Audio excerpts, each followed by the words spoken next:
بکواس نہیں سننا چاہتا میں تمہاری، جواب دو بس میرے سوال کا، تم اتنی رات میں کیوں نہائی؟ ورنہ عجیب پاگل انسان تھا، طوطے کی طرح ایک ہی رٹ لگائے چلے جا رہا تھا، نہائی کیوں نہائی کیوں؟ ارے بھائی گرمی ہے، پسینہ آتا ہے تو بدبو آتی ہے جسم سے، ہر انسان نہاتا ہے دن میں 2 بار، کیا ہو گیا اگر میں نہا لی تو؟ ورنہ کیا؟ میں نے بے خوف ہو کر ان کی آنکھوں میں آنکھیں ڈال کر ان کی دھمکی کو چیلنج کیا، اور یہی میری زندگی کی سب سے بڑی غلطی تھی کہ میں نے اسامہ وجدان کو، اس ڈیول کو ہلکے میں لیا، ورنہ ابھی کے ابھی شوٹ کر دوں گا تمہیں، کیونکہ جو اسامہ وجدان کی امانت میں خیانت کرے اسے جینے کا کوئی حق نہیں۔ انہوں نے اگلے ہی پل اپنا کوٹ ہٹا کر پینٹ میں لگی گن نکالی اور میرے سر پر لگا دی۔ بس گن کا لگنا تھا میرے سر سے کہ میرے اوسان خطا ہوئے۔ Welcome to our channel novels by Hasan Kanwal. السلام علیکم لسنر، کیسے ہو آپ سب لوگ؟ آئی ہوپ آپ لوگ سب ٹھیک ہوگے، خیریت سے ہوگے، مزے میں ہوگے۔ تو جناب میں آپ لوگوں کے لیے حسن کنول کا ناول بے نام رشتہ کی قسط نمبر 12 لے کر آئی ہوں۔ تو آئیے ہم بغیر تاخیر کے شروع کرتے ہیں۔ چھوڑیں مجھے، میں صرف یہاں آپ سے ڈیورس لینے آئی ہوں۔ ان کی بے باکیاں میرا خون جلا رہی تھیں، ان کی قربت پہلی بار مجھے کراہت میں مبتلا کر رہی تھی۔ جس شخص کو میں دور سے ایک آئیڈیل کے روپ میں دیکھا کرتی تھی، ایک خوبصورت یونانی شہزادے کے روپ میں، وہ شخص ایک جانور اور وحشی نکلے گا، میں نے کبھی نہیں سوچا تھا۔ وہ غلط نہیں کہتے، وہ واقعی ایک ڈیول ہے۔ میرے آنسو مسلسل بہہ رہے تھے، مگر اس شخص کو کوئی پرواہ نہیں تھی۔ اگر دوبارہ یہ معیوب لفظ ادا کیا نا تو جان نکال لے گا یہ اسامہ وجدان تمہاری۔ زندگی میں آنے کا اختیار تمہارے پاس تھا، جانے کا نہیں ہے۔ سرخ چہرے کے ساتھ دانت پیستے ایک ایک لفظ چبا چبا کر کہتے وہ میری تھوڑی پر زور سے کاٹ گئے۔ تکلیف کی شدت سے میں کراہ اٹھی۔ کچھ لمحوں تک میں بے بسی سے بس پڑپڑاتی رہی ان کی قید میں، پھر اچانک ان کا سیل رنگ ہوا۔ انہوں نے میری آنکھوں میں آنکھیں ڈال دیکھتے کال ریسیو کی۔ ہیلو سویٹ ہارٹ، اپنے کان پر لگے بلوٹوتھ پر شہادت کی انگلی جماتے انہوں نے بڑی محبت سے کہا، ساتھ ساتھ ان کے ہونٹوں پر بڑی خوبصورت سی مسکراہٹ بکھری تھی، جیسے مجھے جلا رہے ہوں مگر جلتی ہے میری جوتی۔ کیسے وہ میرے پورے وجود پر قابض ہونے کے باوجود کسی دوسری عورت سے بات کر سکتے تھے؟ جو ان کے نزدیک ہمت اور جرت تھی، وہ میرے نزدیک صرف ان کی بے غیرتی کی انتہا تھی۔ آفس میں ہوں اور بہت بیزی ہوں، کچھ پرانے پروجیکٹس رہ گئے تھے، انہیں ٹھیک طرح نمٹا رہا ہوں اب۔ مانا مجھے دوسری جانب سے آواز نہیں آ رہی تھی، لیکن میں 100% شیور تھی کہ دوسری جانب فرزین ہے۔ اس ڈیول نے میری جانب دیکھتے معنی خیزی سے جملے ادا کیے۔ میں انہیں کھا جانے والی نگاہ سے گھور رہی تھی، لیکن اس کے باوجود وہ بڑے فخرانہ اور بے نیاز انداز میں لاپرواہی کا مظاہرہ کرتے نظر آ رہے تھے، جیسے میں کوئی بے ضرر سا وجود ہوں جسے وہ جب چاہیں چوٹی کی طرح مسل کر رکھ دیں۔ آہ سر پلیز، ہلکے سو سنار کی ایک لوہار کی، وہ کیا سمجھتے تھے میں کچھ نہیں کر سکتی؟ صرف ان کے خوابوں میں۔ مانا میں بے وقوف سی، نادان سی، جھلی سی لڑکی تھی، لیکن تھی ان کی مہربانیوں سے اب نہیں ہوں۔ طنزیہ مسکراہٹ ہونٹوں کے کناروں پر سجائے جب میں نے لہکتے انداز میں ٹھنڈی آہ بھرتے ہوئے کہا تو اس ڈیول کے ہوش اڑے۔ آہ بہت مزہ مانا دکھ کی بات ہے، مگر دل خراش حقیقت یہی تھی کہ ان کے نزدیک فرزین کی بڑی اہمیت تھی، اور اس بات کا میں جتنا فائدہ اٹھا سکتی تھی میں نے اٹھانے کی کوشش کی۔ گہری آہیں بھر میں بھرائی آواز میں بولنے لگی تاکہ دوسری جانب غلط تاثر جائے، اور مجھے یقین ہے گیا بھی ہوگا۔ اور جس طرح سر اسامہ کی آنکھیں باہر ابل آنے کو تھی مارے خوف کے وہ لمحہ، ہاں ہاں اب آیا نا مزہ۔ پینک ہو کر انہوں نے تیزی سے میرے منہ پر ہاتھ رکھ کر میری آواز دبائی۔ نہیں نہیں سویٹ ہارٹ، یہاں کوئی نہیں ہے، ٹی وی آن ہو گیا تھا غلطی سے مجھ سے۔ فرزین ان کا جواب سن مجھے محسوس ہو گیا تھا کہ دوسری جانب سے کال ڈسکنیکٹ کر دی گئی ہے بغیر یقین کیے۔ کال ڈسکنیکٹ ہونے کے بعد انہوں نے آگ بگولا ہو کر میری جانب دیکھا۔ ایک لمحے کے لیے مجھے ایسا لگا جیسے زندہ نکل جائیں گے۔ تم سے تو میں بعد میں نمٹوں گا، وہ دانت پیستے ہوئے کہتے فوراً ہی مجھ پر سے اترے۔ ان کے اترتے ہی میں اجلس سے اٹھ کر بیٹھی۔ وہ میرے سامنے ہی تیزی سے باہر چل دیے۔ وہ ایسے ہڑبڑاہٹ میں بھاگے تھے جیسے ان کی زندگی اور موت کا سوال ہو۔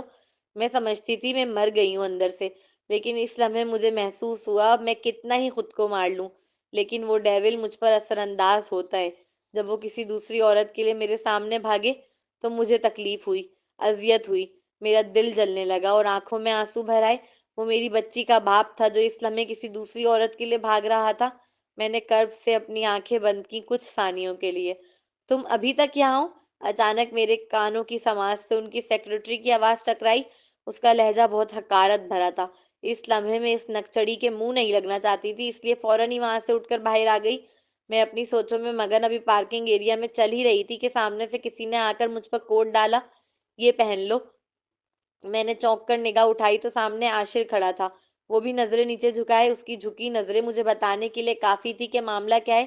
کیونکہ میں فیڈ کرانے والی ماں تھی اور کام کے سبب اپنے بچے سے دور رہتی، اس لیے مجھے اکثر دودھ آتا جس کے سبب میرے کپڑے بھی گیلے ہو جاتے۔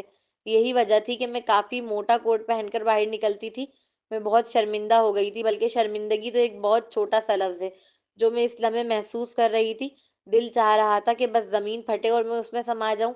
میں نے فوراً اس کی جانب اپنی پشت کر اس کا دیا کوٹ پہنا، کیونکہ اپنا کوٹ تو میں اس ڈیول کے آفس میں ہی بھول آئی تھی۔ شرمندگی سے پانی پانی ہوتے جب میں نے پلٹ کر اس کی جانب دیکھا تو وہ اب بھی نظریں جھکائے کھڑا تھا۔ وہ نہیں جانتا اس کی جھکی نگاہوں نے میرے دل میں اس کے مقام کو بہت بلند کر دیا تھا۔ عاشر، وہ مجھے دیکھ رہی تھی، اس کی نگاہوں کی تپش کو میں اپنے چہرے پر محسوس کر سکتا تھا۔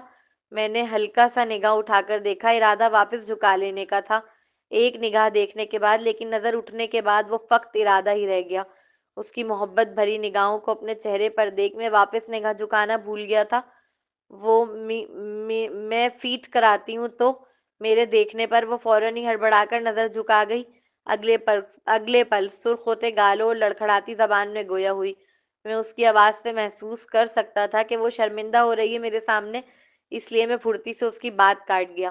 اٹس اوکے، ویسے میرے پرنس ہے یا پرنسس؟ میں نے مسکرا کر موضوع کو بدلنے کے لیے سوال کیا۔ میں صرف اس کی ہچکچاہٹ اور شرمندگی کو دور کرنا چاہتا تھا۔ پرنسس آمنہ نام ہے، 3 ماہ کی ہے ابھی، اس نے مسکراتے ہوئے جواب دیا، اور وہ مسکراہٹ بہت پیاری تھی، اتنی پیاری کہ میں دن رات اسے دیکھ سکتا تھا بغیر بور ہوئے، بغیر اکتائے۔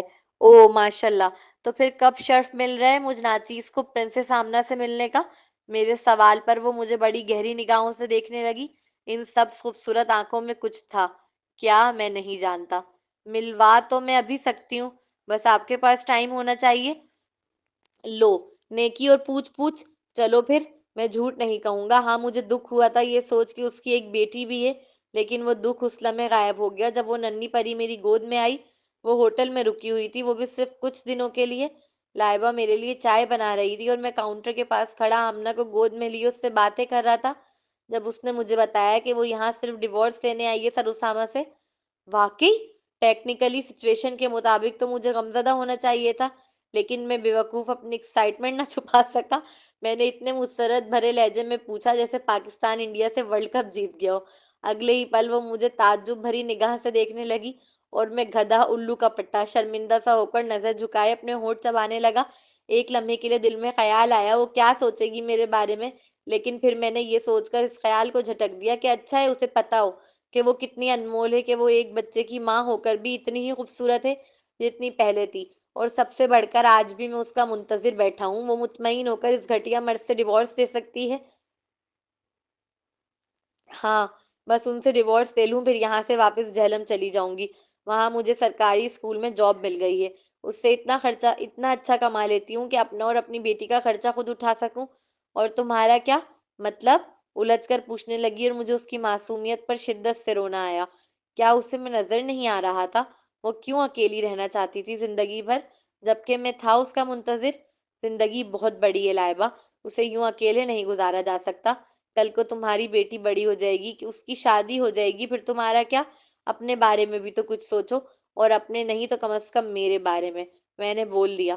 مجھے یقین نہ آیا، میں نے مجھ جیسے ڈرپوک نے واقعی بول دیا۔ میں نے بول دیا لائبہ سے آج آخر، وہ بھی صاف لفظوں میں، کہ اس کا منتظر بیٹھا ہوں۔ میرا بھی تو سوچے، میں تو اس کی فقط ایک نظر کا طالب بیٹھا ہوں۔ لائبہ، تمہارے؟ میں جھٹپٹا گئی، اتنے ڈائریکٹ جواب کی امید نہیں تھی مجھے اس سے۔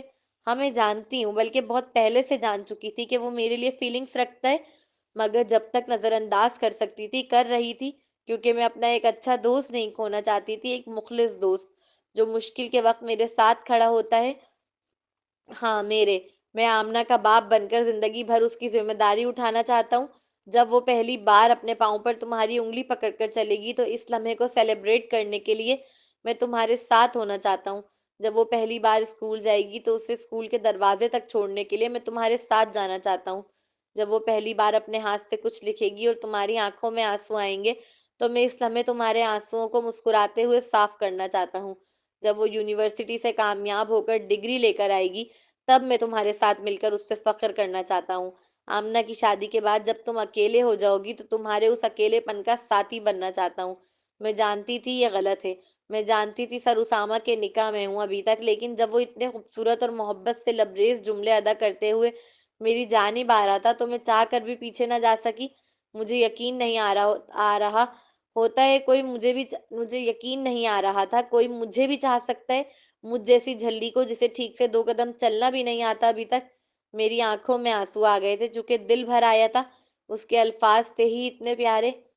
میں نہ صرف شادی شدہ بلکہ ایک بچے کی ماں تھی، اس کے باوجود اس کی محبت میں کوئی کمی نہ تھی، وہ پھر بھی میرا ہاتھ تھامنے کے لیے تیار کھڑا تھا۔ اسامہ، میں پھولوں کا گلدستہ اور بہت ساری چاکلیٹس لے کر فرزین کو منانے پہنچا۔ میں اس کے گھر نہیں جاتا تھا کیونکہ اس کے والد اور بھائی سے میری بنتی نہیں تھی۔ فرزین کے لاکھ کہنے کے باوجود میں نے ابھی تک باقاعدہ اس کے گھر جا کر رشتہ نہیں مانگا تھا، جس کے سبب وہ مجھ سے تھوڑی خفا خفا رہنے لگی۔ لیکن میں اس کی خفگی کو منظور کر سکتا تھا، مگر اپنی ناک کے جھکنے کو نہیں، اور اپنے دشمنوں کے سامنے تو ہرگز نہیں۔ لیکن آج جو لائبہ نے حرکت کی تھی اس کی وجہ سے فرزین کا غصہ 7ویں آسمانوں پر تھا۔ میں نے اسے جیسے تیسے قائل کر ہی لیا تھا کہ وہ صرف ایک فلمی سین تھا جس کی آواز اس نے سنی، مگر اسے تو جیسے موقع مل گیا تھا اپنی بات منوانے کا، اور اس نے منوائی بھی۔ وعدہ لیا مجھ سے کہ اس ویکنڈ میں اس کے پیرنٹ سے ملاقات کر کے اس کا باقاعدہ رشتہ مانگوں گا، وہ بھی اس کے گھر آ کر۔ ڈنر کرنے کے بعد ہم دونوں لانگ ڈرائیو پر نکلنے والے تھے۔ کافی لوی ڈوی ماحول تھا اس لمحے، اور کیوں کرنا ہوتا، میں اس کی خاطر اپنی ناک جھکانے کے لیے تیار ہو گیا تھا۔ ہم کار میں آ کر بیٹھے تو اس نے فوراً ہی اپنی دونوں باہیں میرے گلے میں ڈالی۔ مجھے اگلے ہی پل ڈرائیور کے گاڑی میں موجود ہونے کا خیال آیا، اور نہ جانے کیوں میرا دل موازنہ کرنے لگا اس نادان سی لڑکی سے اپنی محبت فرزین کا۔ وہ ہوتی تو ہاتھ بھی نہ پکڑنے دیتی، وہ تو تنہائی میں بھی جھیپ جایا کرتی تھی۔ اتنی سرخ کے ٹماٹر بھی کیا ہوگا، اور میں ہمیشہ اس کی ادا پر مسکرانے لگتا۔ میں ماننا نہیں چاہتا لیکن شاید میرے دل کو اس کی وہ شرمیلی ادائیں ہی یاد رہ گئی تھی۔ فرزین میری محبت میرے اتنے قریب تھی، جسے پانے کے لیے میں تڑپتا تھا کہ جب وہ بیمار ہوئی تو میں پاگل ہو گیا تھا، اور میں نے ایک معصوم لڑکی کی زندگی تباہ کرنے سے پہلے سوچا بھی نہیں۔ میں نے محسوس کیا اس لمحے کہ میں فرزین کے ساتھ ہوتے ہوئے بھی اس کے ساتھ نہیں ہوں۔ اس نے مسکراتے ہوئے اپنی ناک میری ناک سے مس کی تو میں حواسوں میں لوٹا۔ کہاں کھو گئے تھے؟ اس نے میری آنکھوں میں جھانکتے بڑی محبت سے پوچھا۔ تمہاری خوبصورتی میں نے مسکرا کر جواب دیا اور پھر اس کی پیشانی کو چوما۔ وہ میرے مزید نزدیک ہوئی تو میری مسکراہٹ گہری ہوئی۔ ہم دونوں ابھی ایک دوسرے کو دیکھنے میں محو تھے کہ اچانک میرے سیل پر میسج آیا۔ اسے پڑھنے کے بعد میرے تن بدن میں آگ لگی ہو جیسے۔ میرا سارا خوشگوار موڈ ایک لمحے میں چھومنتر ہوا۔ یہ عاشر کر کیا رہا ہے لائبہ کے روم میں 2 گھنٹوں سے؟ میں دل ہی دل میں کڑکڑایا۔ میری بیٹی تو صرف 3 ماہ کی ہے، اس کا ہونا نہ ہونا تو برابر ہے۔ اگر عاشر نے کچھ ایسا ویسا کیا تو؟ لائبہ تو عورت ہے، عورت تو بہت جلدی بہک جاتی ہے، پھر وہ تو ہے بھی اللہ میاں کی گائے۔ نہیں، یہ میں کیا سوچ رہا ہوں، اچھا سوچو اسامہ، اچھا سوچو۔ نہیں سوچ پا رہا وہ عاشر، وہ تو میرے سامنے کھڑے ہو کر میری بیوی پہ ڈورے ڈالتا تھا، میرے پیچھے تو اسے فل چھوٹ مل گئی ہوگی۔ اف اسامہ، اپنا دماغ گٹر سے نکالو، تمہاری محبت فرزین ہے جو اس لمحے بہت رومانٹک موڈ میں۔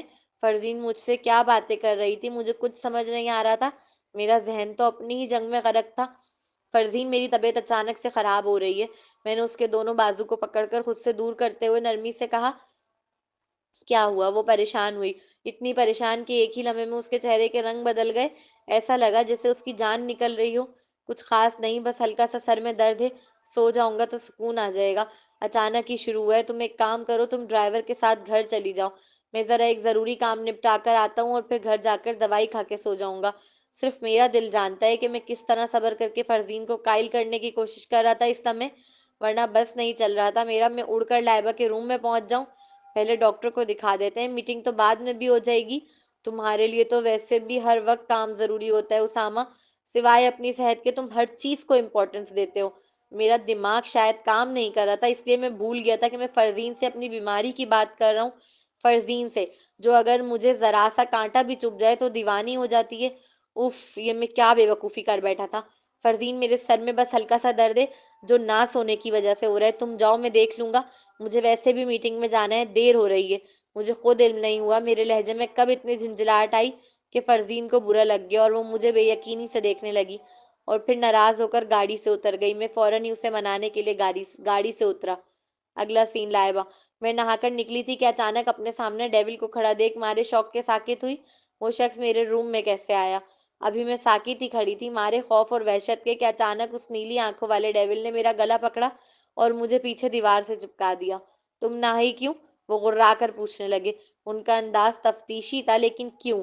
کیا ایک بندہ اپنے کمرے میں نہا بھی نہیں سکتا؟ میں نے پوچھا، نہائی کیوں؟ میرے گلے پر اپنے ہاتھ کا دباؤ بڑھاتے وہ چیخیں، دماغ خراب ہو گیا ہے کیا آپ کا؟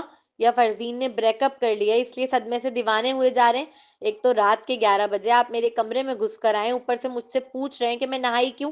میں خاصا جھنجھلا کر جواب دہ ہوئی، بکواس نہیں سننا چاہتا میں تمہاری، جواب دو بس میرے سوال کا، تم اتنی رات میں کیوں نہائی؟ ورنہ عجیب پاگل انسان تھا، طوطے کی طرح ایک ہی رٹ لگائے چلے جا رہا تھا، نہائی کیوں نہائی کیوں؟ ارے بھائی گرمی ہے، پسینہ آتا ہے تو بدبو آتی ہے، جسم سے ہر انسان نہاتا ہے دن میں 2 بار، کیا ہو گیا اگر میں نہا لی تو؟ ورنہ کیا؟ میں نے بے خوف ہو کر ان کی آنکھوں میں آنکھیں ڈال ان کی دھمکی کو چیلنج کیا، اور یہی میری زندگی کی سب سے بڑی غلطی تھی کہ میں نے اسامہ وجدان کو، اس ڈیول کو ہلکے میں لیا، ورنہ ابھی کے ابھی شوٹ کر دوں گا تمہیں، کیونکہ جو اسامہ وجدان کی امانت میں خیانت کرے اسے جینے کا کوئی حق نہیں۔ انہوں نے اگلے ہی پل اپنا کوٹ ہٹا کر پینٹ میں لگی گن نکالی اور میرے سر پر لگا دی۔ بس گن کا لگنا تھا میرے سر سے کہ میرے اوسان خطا ہوئے۔ بس میں اس ڈیول کا پہلا جملہ سن سکی تھی، آگے کے جملوں پر تو جیسے میرا دماغ مفلوج ہو گیا، اور مجھے نہیں پتا انہوں نے کیا بکواس کی، میں تو صرف اس گن کو دیکھ رہی تھی جو میرے سر سے لگی ہوئی تھی۔ میں نے زندگی میں پہلی بار گن کو اتنے قریب سے دیکھا تھا۔ میری آنکھوں سے آنسو جھرجھر موتیوں کی طرح بہنے لگے، خوف کی شدت سے میری تو زبان بھی ساتھ چھوڑ گئی تھی۔ سر اسامہ ایک ہاتھ سے میرا گلا دبائے اور دوسرے ہاتھ سے گن میرے سر پر لگائے کھڑے تھے۔ میں تو وہ لڑکی تھی کہ کوئی زور سے مجھ پر چیخ بھی دے تو میں ڈر کے مارے بولنا بھول جاتی تھی، کوئی گھور کے دیکھ بھی لے تو دماغ مفلوج ہو جاتا تھا، اور انہوں نے تو ڈائریکٹ میرے سر پہ گن لگا دی تھی۔ پینک اٹیک آنا تو اب فرض بنتا تھا، مگر کمبخت آیا ہی نہیں، سالا اینڈ وقت پہ دھوکہ دے گیا۔ ہیروئن کو تو چھوٹی چھوٹی باتوں پہ آ جاتا ہے، مجھے گن لگنے پر بھی نہ آیا، اس لیے جھوٹا ناٹک کرنا پڑا۔ بچپن میں ایک بار امی کو ڈرانے کے لیے ایکٹنگ کی تھی میں نے، بس وہی دماغ میں آئی اور میں نے اپنی آنکھیں اوپر چڑھا لی، اور بس میری آنکھوں کا چڑھنا تھا کہ انہوں نے فوراً میری گردن چھوڑی اور گن نیچے پھینک کر مجھے گلے سے لگا لیا۔ میں کچھ ثانیوں تک تو سن ذہن کے ساتھ ان کے سینے سے لگی رہی، میرا دل اتنی زور سے دھڑک رہا تھا کہ لگ رہا تھا کسی لمحے بھی باہر نکل آئے گا۔ چھوڑے مجھے، دماغی مریض ہیں کیا آپ؟ کیوں میری زندگی میں گھسے چلے آ رہے ہیں، جب میں آپ سے بار بار کہہ رہی ہوں کہ مجھے صرف آپ سے ڈیورس چاہیے، میں اپنے اسکول سے چھٹیاں لے کر صرف اس جھوٹے فریبی رشتے سے آزاد ہونے آئی ہوں، اس لیے پلیز مجھے آزاد کریں اور جان چھوڑیں میری۔ اس لمحے اپنی جان بچانے کے لیے جو ذہن میں آیا وہ کر لیا، لیکن اس کے بعد میرا ذہن مکمل سن ہو گیا تھا۔ کچھ دیر کے بعد جب میں واپس حواسوں میں لوٹی تو میں نے اگلے ہی پل انہیں زور سے خود سے دور دھکیلا اور حرک کے بل احتجاجاً چیخی، آواز نیچے کر کے بات کرو۔ مجھے لگا تھا وہ مجھے آزاد کریں گے، مگر میری توقع کے برعکس انہوں نے میرا بازو پکڑ کر مضبوطی سے اپنی جانب کھینچا، جس کے سبب میں اگلے ہی پل ان کے سینے سے جا لگی تھی۔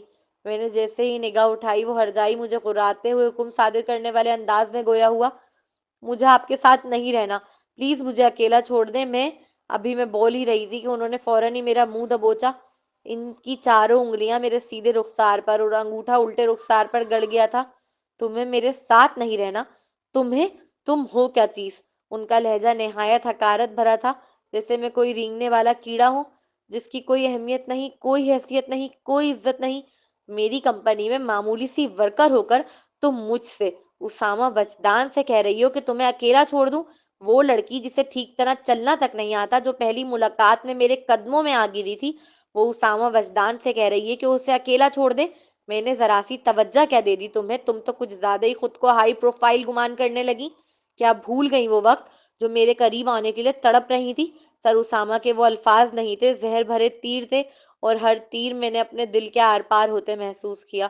میری آنکھوں میں نمکین پانی بھر آیا تھا، لیکن میں انہیں اجازت نہیں دے رہی تھی باہر آنے کی، اس شخص کے سامنے خود کو کمزور دکھانے کی، بالکل اسی طرح نا جس طرح جس وقت آپ تڑپ رہے ہیں میرے قریب آنے کے لیے۔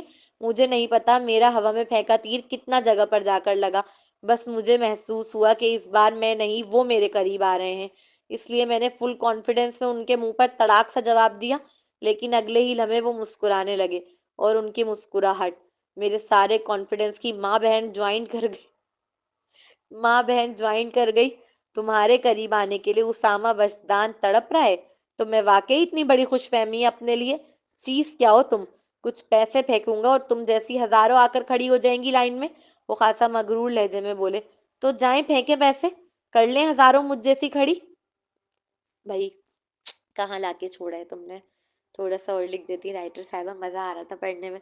خیر ایپیسوڈ مجھے حد کی بہت اچھی لگی، آپ لوگ بتائیے گا آپ لوگوں کو کیسی لگی، اور ایپیسوڈ پہ اچھے سے ریویو دیجیے گا، کمنٹ دیجیے گا۔ ملتے ہیں نیکسٹ ایپیسوڈ میں، مجھے اجازت دیجیے، دعاؤں میں یاد رکھیے گا، جب تک کے لیے اللہ حافظ۔